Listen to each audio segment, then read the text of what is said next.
It is very hard to create abundance if you have no idea where your money is going or what you're using it for or how you're going to get out of the bad situation that you're in. You're just churning at that point. You have, if you think of your chakras, if you have a lot of debt or you have some issues around planning for money or there's a lot of stress somewhere in your money flow, it's just like as your chakras flow, that stress creates like a ball where your money energy cannot flow through. You can't make more. You're stuck. And so financial literacy gets you unstuck in a very knowledgeable way. Namaste. You're listening to the Savannah Podcast. Join us on an exploration of Eastern spirituality, yoga philosophy, and conscious living for the new age. This podcast is a production of SavannahSpirit.com, where you can find a large selection of Om and yoga clothing, spiritual jewelry, and unique fair trade gifts from the Far East. Now here's your host, Ashton Szabo. Greetings, everyone. Welcome to the Savannah Podcast. I'm excited for our show today because we get to talk about an issue that is something that not only I've struggled with in my life, but I know that a lot of people in the yoga communities and the spiritual communities often struggle with. And it's about the fear of success and our relationship to money. So our guest today to chat with us about success and money is Lindsay Sacks. She's a yogini, a copywriter, founder of Live Bliss Marketing, and the Freelance School, which teaches freelancers and solopreneurs the business, money, and sales skills that they need to meet their financial goals. She's really insightful on how we can get more organized, not only with our finances, but how to change our relationship to finances. So I'm really excited to have her on the show. Lindsay, welcome. Hi, thank you, Ashton. Welcome. Thank you for welcoming me. I'm so excited to be here. This is my favorite podcast, so I'm really excited. Yay. Well, I'm glad, and we're excited to have you. I want to, for our listeners, if you could kind of just give us a little bit of your background and a sense of how you got into finance and how you got involved with the work that you're doing now. Sure. So my background is all in accounting and finance. Up until I left, a corporate job and career several years ago, I was all about finance. I started in public accounting. I went up through the corporate ladder all the way to the very top of where you can go in an accounting and finance career. Not with like the largest company, but, really worked my way to the top, broke through the glass ceiling, all of that. And so I have a huge background in finance, but I found something missing. And so I kind of went out on my own and became a freelancer and discovered in my freelance career that people really were struggling with this money topic. And I even found myself to struggle with it, once I left and was having to make, didn't have a cush corporate job with a cush corporate salary.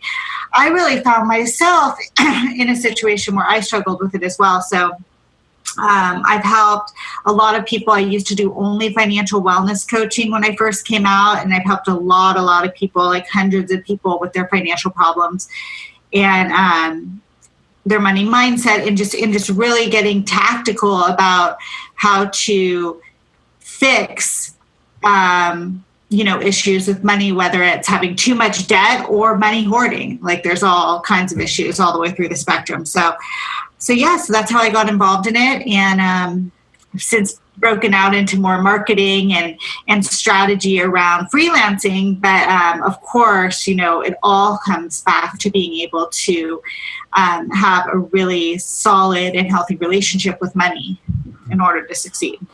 Well, and there's two areas that I kind of want to dive into in our chat today, because I think that there's one that's very much spoken about when this topic is brought up, and the other not so much. So the first one, and we hear it a lot in our communities, it's also, you're hearing it a lot kind of as a buzz word in business schools, is abundance, right? Like, how do we bring in abundance? And so, you've got all kinds of courses and this and that for people on how to make more money.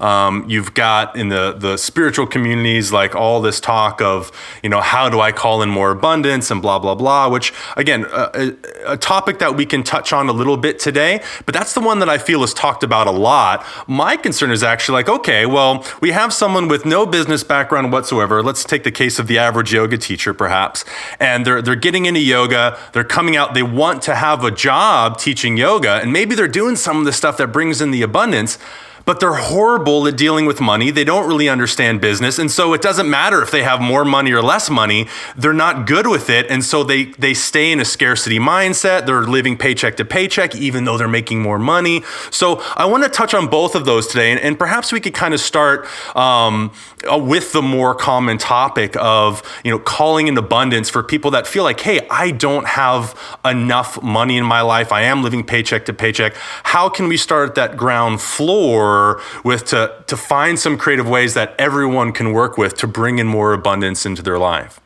Sure, absolutely. So, we do hear about it a lot, and we hear about, I'm bringing in abundance, and people talk about abundance in all kinds of ways, from, bringing in abundant health to bringing in money. So I'm going to stick to the money part. And, for me, what I've always seen is there's absolutely the law of attraction, the calling in abundance. There's the clearing of the energy around money. That's really, really important. And without that stuff, the other stuff doesn't necessarily matter. However, you kind of need to have both this calling in abundance and energetic work along with tactical skills, because I can sit on the beach all day in lotus. Well, I probably couldn't now because it would make me really sore, but theoretically, and meditate and imagine myself having money and like no money's coming, I could put myself in a position where, I'm making, say, a decent living as a yoga teacher, which I used to, and yet spend well beyond my means. And that's not abundant either. So there's the calling in, and there's the spiritual side, and then there's really the getting down to business aspects. And so a lot of times, I do talk about the fear of success as the number one, kind of blockage that people have energetically around money. It's not, a lot of people go to kind of money mindset, and that's one of it. But what I really find is this fear of success, people not understanding what they're worth, people not feeling worthy of success, or people being afraid that their more balanced lifestyle, especially in the yoga world, people being afraid that this balanced lifestyle and this spiritual lifestyle is going to get impacted by making more money. There's going to come more stress, that there's going to come more responsibility, that there's going to become more commitment to sort of this Western civilization, fast-paced world. And so that fear of success, there's only one way to really dive into that. And that's really, oddly, to have a more understanding of financial literacy, right? Because we fear having this abundant money. We want it, but we fear what it means to us. We fear, oh my gosh, well, what will I do with it? Well, how do I know if I'm making enough? Well, what kind of responsibility is that going to throw on me? Well, and it stresses us out. We don't know what to do with it. It's like somebody giving us like a huge abundance of ingredients, and we don't have a frying pan to cook them in, and they're like have to be cooked or something like that. We have to know what to do with the money once we have it. And once you kind of overcome that financial literacy portion, money really does flow more freely because it's not so scary.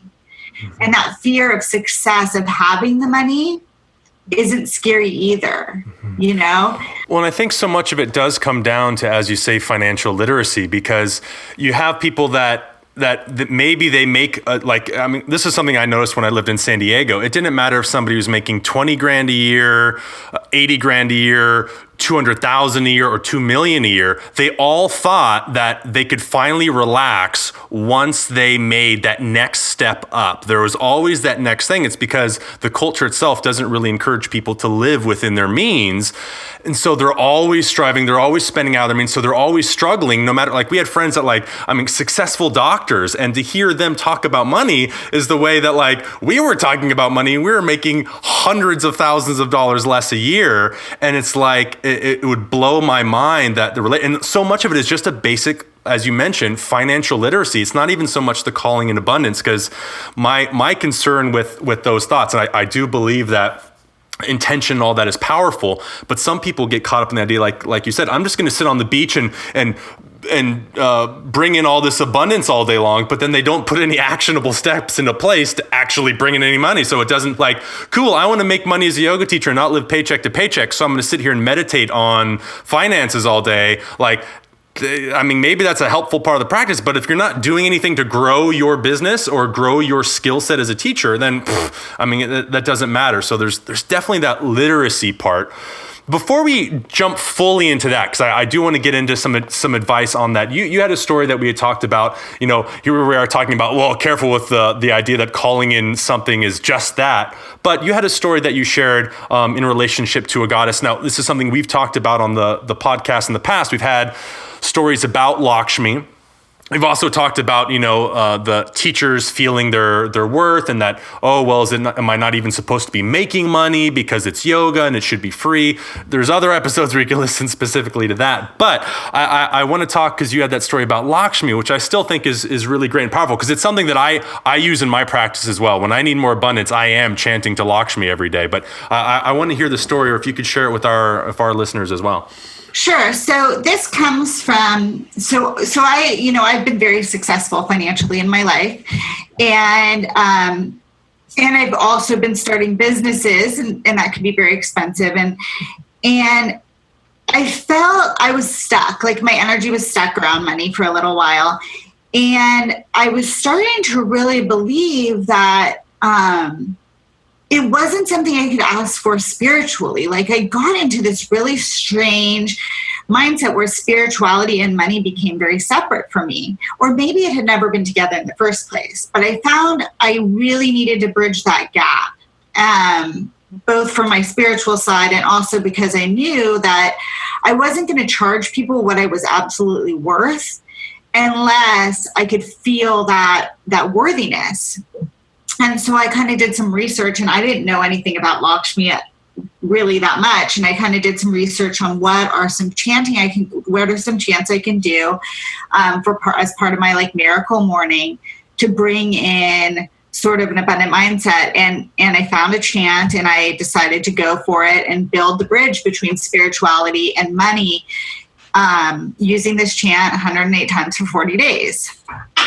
And it brought in a lot of money. There was something about starting my day with a focus on my financial future and on getting organized around money and on getting organized around business, and asking the universe or God or Lakshmi or Jesus or whomever to help with that and to show me my worth. That really absolutely allowed me to start charging what I was worth and start making, a significant amount more money every single day.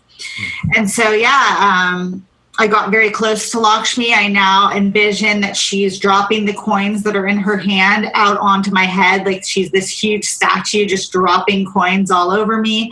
I do my chanting, and when it comes to sales calls and things like that, I'm really clear in my heart and in my center of precisely what my value is to a potential client. And I don't change my mind because I feel like they can't afford it, or I feel like, they have a really great program, or I feel whatever. I don't change my mind because I know what my value is. And I totally believe it was this chant that did it, but it was the chant with my mind on, this is what I'm going to use when I need to back myself up for selling to other human beings every day.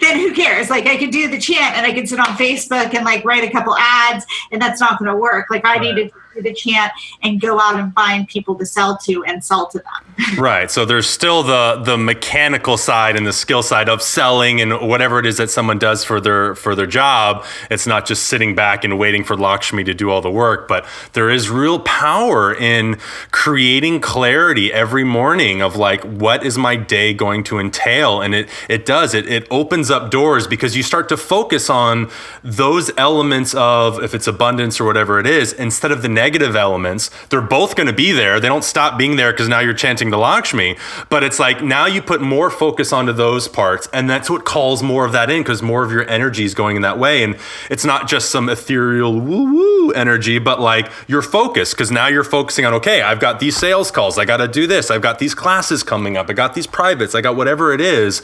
You're working with it in a way that is supported by that general overall focus. And I think there's a lot of power in that. So that's awesome. Yeah, when it comes to the law of attraction, specificity is extremely important. Just allowing the universe to bring you what it will is not the law of attraction. I mean, there has to be real specificity and like a clear path that you're about to take. And it's kind of like, okay, universe, I'm about to take this path. This is what I'd like the outcome to be. Show me how to get that outcome and support me in getting that. And then taking that chant or whatever and going out to your calls as if Lakshmi is holding you up, or as if whomever is holding you up and is supporting you. I mean, there has to be this complete and utter belief that like you've asked and it's been answered. Mm-hmm. And so, yeah, it's both of those things for sure. So I know a lot of our listeners are yoga teachers and people working in the wellness field. A lot of people in those fields are independent contractors. So they're living in a place where, you know, they don't have salary. For a lot of people, if they get sick or if they get injured, they're no longer getting paid. So there is a lot of stress for people. In particular, I talk with a lot of yoga teachers. There's a lot of stress around money, simply because like if they are living paycheck to paycheck in particular, they don't know what to do if an injury happens or if sickness happens, because they're not prepared for those sorts of things. They're not organized in those things. And then it's very reactionary. Oh my gosh, this happened. Now what am I going to do? I'm going to have to set up a GoFundMe page.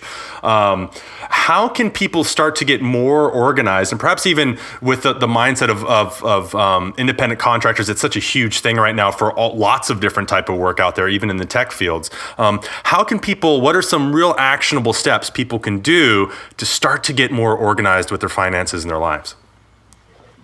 Yeah, so this is one of my big passion points. And it's one of the reasons I started working towards the freelance school, which isn't open yet, but it's like one of my first lessons is around if you are a freelancer, you are a business.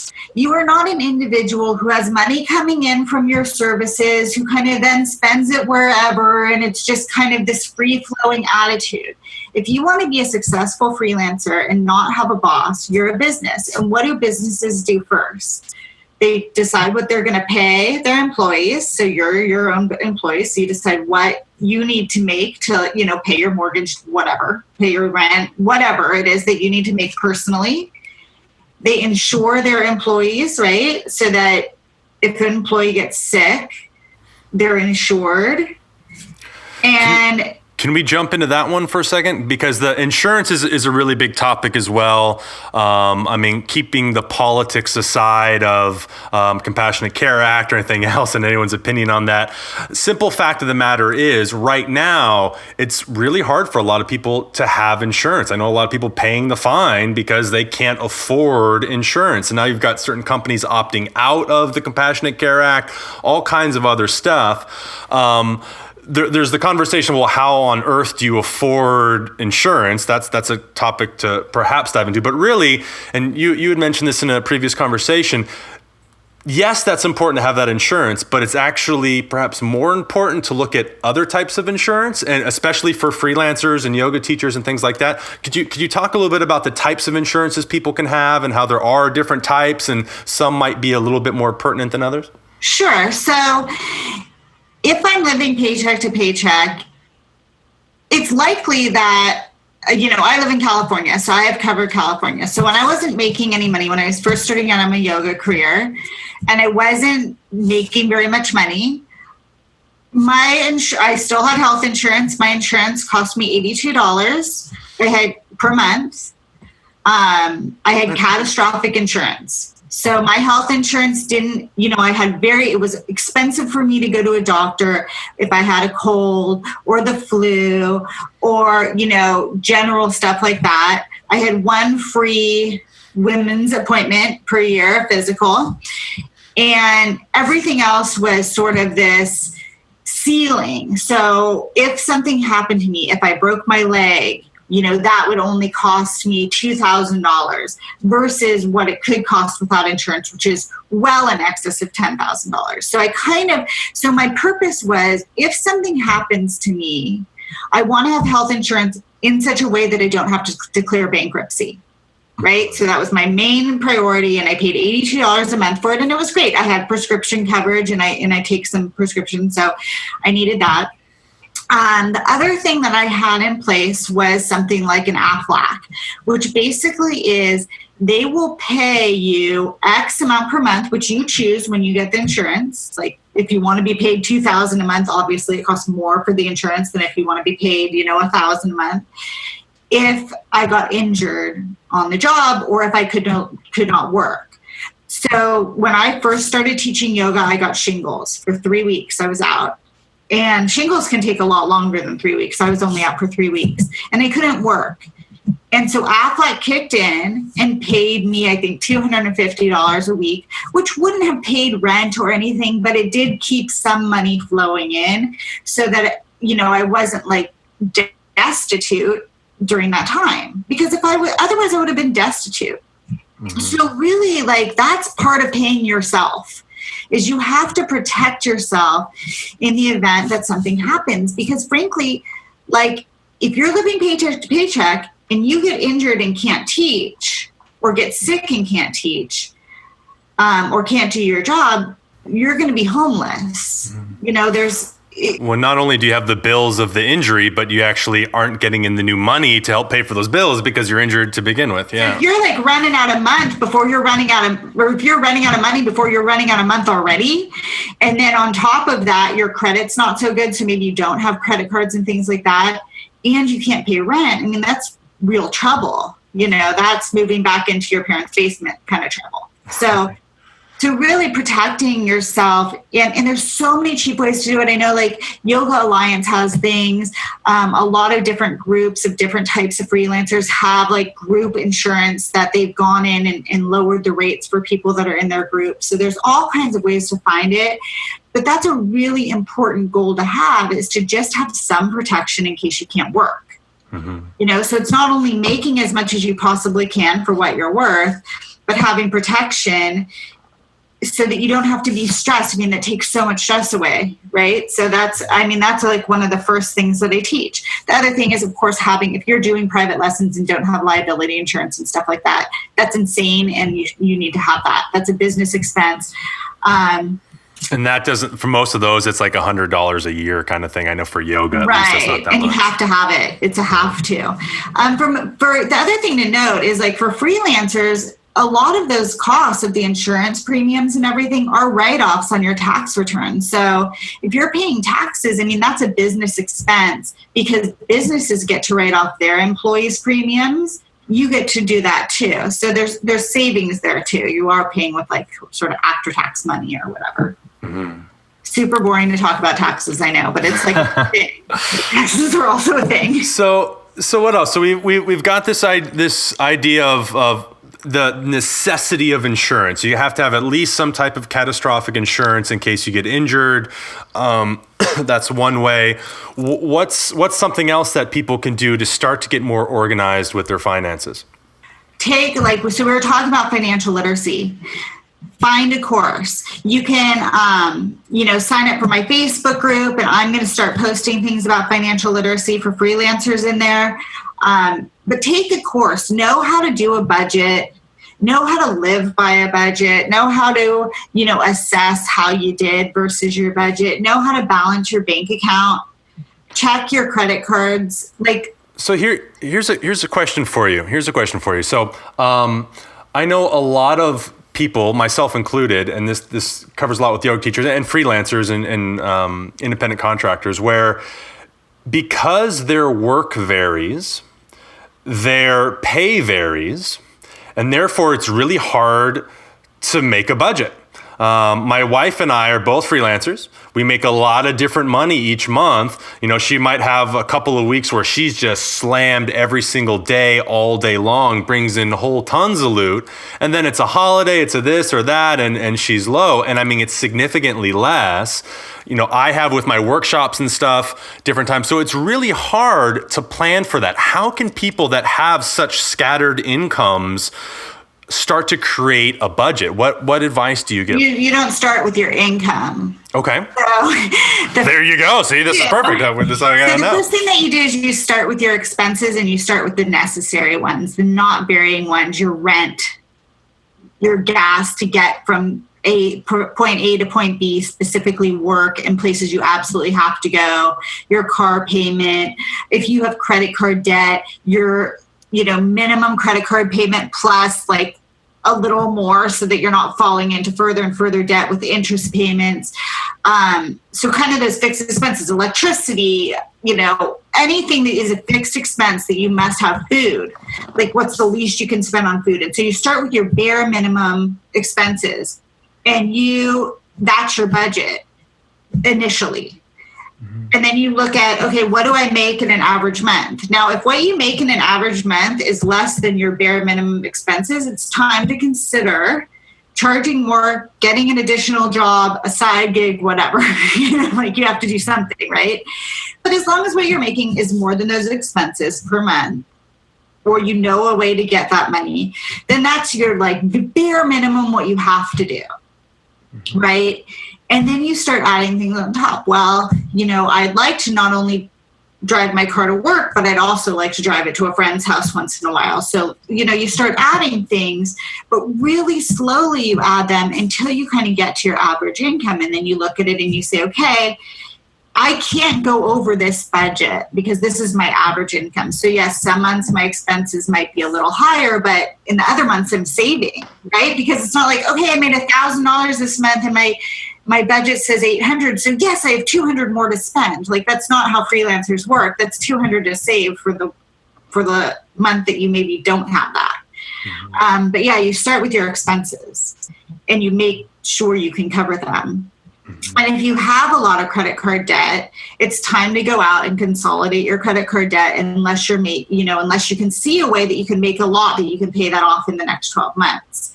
If you can't consolidate it into like an interest-free for 12 months and really start to pay that down, it's just going to get a higher and higher balance. So it's those kinds of things that, really understanding how interest rates work, how credit ratings work, what you can do to improve your credit rating versus what is killing it. Those kind of things are like essential for a business owner to know.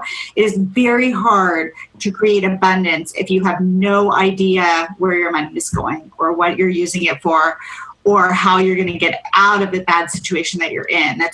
You're just churning at that point. You have, if you think of your chakras, if you have a lot of debt or you have some issues around planning for money or there's a lot of stress somewhere in your money flow, it's just like as your chakras flow, that stress creates like a ball where your money energy cannot flow through. You can't make more. You're stuck. And so financial literacy gets you unstuck in a very knowledgeable way.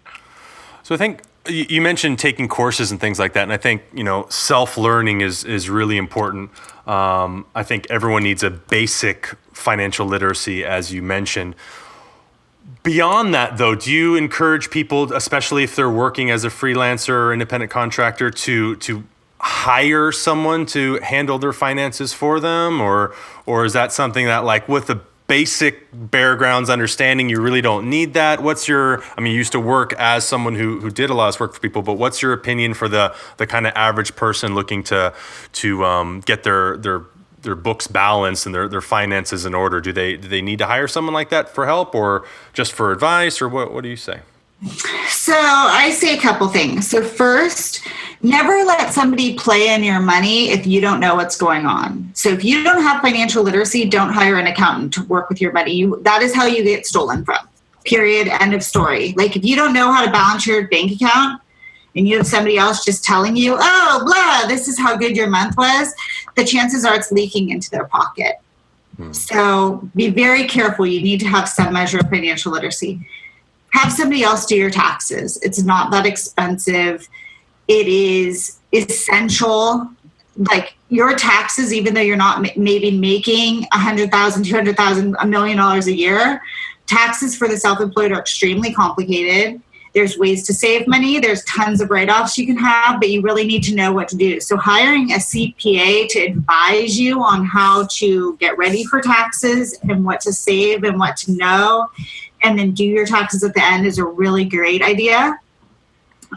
In terms of the bookkeeping and things like that, I think, it would be one of the last things I would spend on if I wasn't making that much money. Now, as you make more and you want to stay in your zone of genius, absolutely, you can farm that out as long as you know enough to be able to look and make sure that they're doing it right and not stealing from you. Absolutely. But when you're first starting out in business, really getting a handle on what you bring in and where it goes and how it works is extremely important. You have to know that. That's your responsibility as a business owner, for sure. As a business owner, and you mentioned spending as well, what are your feelings on spending? How important is it to save versus reinvest? And by reinvest, I mean, taking a course on whatever your profession is, doing continuing education, going on retreats, whatever it may be. Like, where do you balance those two between like the necessity of saving and the necessity of reinvesting? So again, I think it starts with your business plan. So in your business plan, when you're first starting out as a freelancer, you need to first decide, what do you need to make to live? So that's your basic budget, it's your living budget, it's your personal living budget. And pretty much everything else has to be reinvested in your business at first if you want it to grow. And by reinvested in your business, it's like ensuring that, your business has what it needs to continue. So marketing budget is the number one thing when you're first starting out. You need to be able to advertise your services. You need to be able to get out in front of the people that you want to be able to get out in front of to advertise, whether you're trying to get personal clients in yoga or whether you're trying to get people to come to your acupuncture place or whatever it is, it's marketing spend. So anything that's not like sustaining your life needs to be going back into your business. Now, once, you sort of have your business plan and your business is up and running and starting to churn money, of course you can pay yourself a little more, give yourself a raise, and start to increase your personal spending on clothes or shoes or whatever, or things that are unrelated. And then when it comes to reinvesting in your business, the rule of thumb for me is, how fast do I get a return on investment on this spend? So if I want to go to a retreat because I want to go meet potential clients and I have a package and I know how I'm going to sell to them and I'm out there networking at this retreat, that's a business expense. If I want to go to a retreat because I want to relax and get away from it all, and yes, I'm going to learn some skills, but it's not to really get a return on my investment per se, then that's really a personal expense. And you need to balance that. And it's harder in the health and wellness space because it's hard to tell, like, is this something that I'm doing to make money, or is this something that I'm doing to relax? For me, it was really hard to tell. Like if I'm going, like I would say, oh, I'm going to this yoga retreat and, I'm going to learn about putting on yoga retreats. But really, I was going to just be on a yoga retreat. And so I shouldn't have spent that money. If I was going to learn and grow and maybe teach a little bit or maybe get a new client out of it, that's different. So it's really, are you getting a return on your investment and how quickly can you? I don't want to spend $2,000 on a yoga retreat to get one personal client that's going to come to me one time for $100. It's not a good investment in my business. Mm-hmm. Well, I think what's interesting is because so much of what you're talking about is kind of organizing your life around your finances. And I think for yogis in particular, but a lot of people in the spiritual community and other people as well, obviously, but they kind of have the like, ooh, I don't want my life to be governed by the mighty dollar. And what I think is an important distinction to make is that I don't actually hear you saying that because I know the context of what you're saying and how you live your life. But I feel like it's important to recognize that when you're dealing with your business, you have to treat it like a business. And when you're dealing with your personal life, that's great. But like there still is an element that like, even though you're all yogi and spiritual and all this, if you have a business, if you don't treat it like a business, it's not going to support you like a business should, in which case you're not going to be able to do all that stuff in your life that you want to do because you haven't handled your business. Well, and I'll tell you what, organizing around your money and having money govern your life are two different things. And I will guarantee you, if you are in debt and struggling and running out of money before you run out of month, money is governing your life in every decision, and you're thinking about it far more than if you're running your business like a business and being organized about it and making enough money to sustain everything that you want to do. Money runs your life when you don't have enough of it. When you have enough of it and you're clear on what you have and what you can spend, and those decisions are made for you because you've thought about it in a thoughtful and conscious way, the thought of money and financial insecurity and things like that, they go away. They slip away from your everyday thinking so that you know, hey, I can do this thing because I know how to earn that money back. Like there's no reason that I have to think about it. I don't have to struggle. And so yeah, it's like converse to what you were saying. Like, yes, I'm saying you got to pay attention to the money, and by doing so, you free yourself. Yeah, it's kind of like I liken it to the postural practice of yoga, where when you add the element of discipline of, okay, well, I'm not going to just dump into this pose. I'm actually going to pull a little more here and lengthen there and draw in here. I'm literally going to say no to my hip going out this way. I'm gonna bring it in so I can organize it a little bit more, and that allows me then to go further in the directions that I want instead of just falling all over the place, getting injured, this and that. It's like, by creating a framework with which you operate in, you're more able and more skillfully able to move in the directions that you want. And I see that in the same way with the finances. By creating a basic structure around your finances, you're then able to move in those directions instead of just constantly bleeding out in every direction. So I think that's a really good point that you make of how looking at it a little differently has a huge difference on our overall experience with finances. There's been a lot of great stuff in here so far. Where can we find out more about you and the work that you're doing? So I think the best thing for people to do is you can go to facebook.com/groups/the freelance school, and there's nothing in there right now. It's totally empty. I think I have like just a banner because I'm creating the courses right now, but I am going to start posting on September 15th in there every single day about things that people can do to really, get organized around their freelance business and their 1099 business. And it's all kinds of businesses where you would be your own boss, but not necessarily have employees, is really the key. And so that's probably the best place to find me. Now, if you, and obviously you can friend me on Facebook. If you're interested in copywriting or learning how to write things that sell, you can definitely reach out to me there. But I'm always open. I mean, this is something that I'm extremely passionate about. I love to have clients that get to me before they are deeply in debt and super struggling. So anything that I can do to help. And again, in my group, I'll be posting, places that you can learn about financial literacy, classes that are out there and things like that would really help to just learn the very basics. And I'm not talking about, you don't need to know how to invest in the stock market and all that stuff. I mean, it's just basic stuff so that you know where to go and how to frame your business. So yeah. Wonderful. Well, thank you so much for being on the show today, Lindsay. I appreciate your insights, and I hope our listeners have a clearer picture and idea of how to get more organized, how to be okay with money coming in, but most importantly, what to do with it once it does start coming in so that you're not a slave to the mighty dollar and can start to have a little bit more freedom in your life and less concern in your life about money.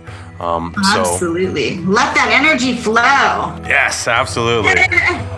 Thank you, everyone, for listening today. I hope you all have a very present and abundant moment. Namaste.